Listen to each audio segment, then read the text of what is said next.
Subscribe करें हमारे YouTube channel Saroj संगम entertainments को और घंटी के निशान को भी दबाएं ताकि मेरा सभी वीडियो आप तक तुरंत पहुंच सके बिल्कुल फ्री में।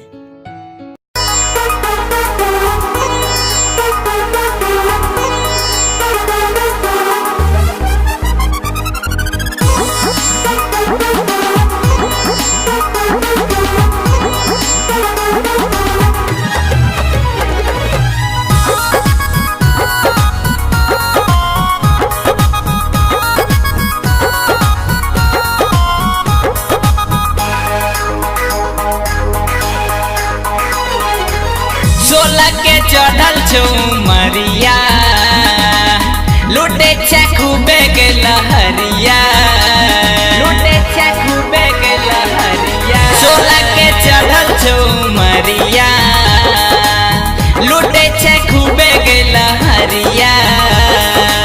चले नहीं बीचे सड़क पर छाती तानी, चले नहीं बीचे सड़क पर छाती तानी। दरभंगिया छौड़ा कर लगतो मन मानी, मधुबनिया छौड़ा कर लगतो मन मानी। दरभंगिया छौड़ा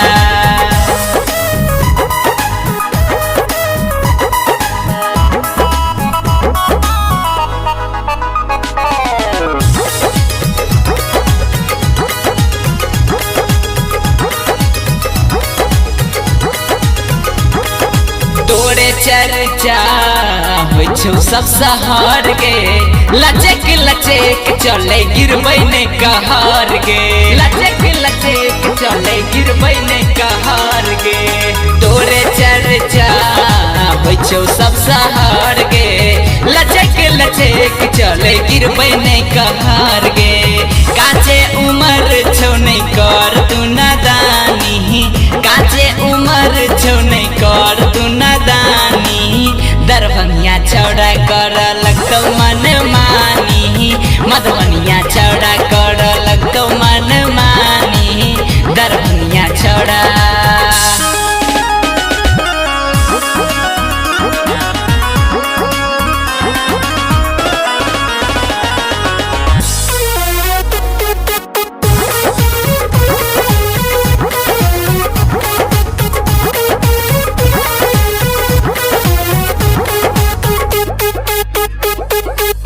छोटे छोटे हिप्पी कैट करे नहीं गुमान गे।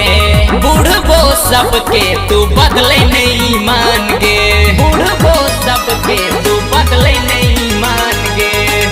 छोटे छोटे हिप्पी कैट करे नहीं गुमान गे। बूढ़बो सबके तू बदले नहीं मान गे। मैं बाप के इज्जत करने बदनामी, मैं बापू के इज्जत करने बदनामी। दरभंगिया छौड़ा कर लगतो मन मानी, मधुबनिया छौड़ा कर लगतो मन मानी। दरभंगिया छौड़ा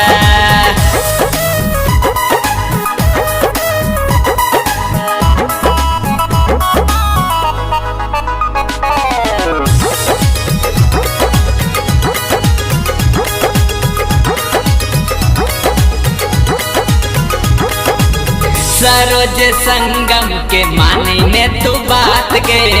परवीन पटेल ने त कह दे तो कोनो घात गे, परवीन पटेल ने त कह दे तो कोनो घात गे। सरोज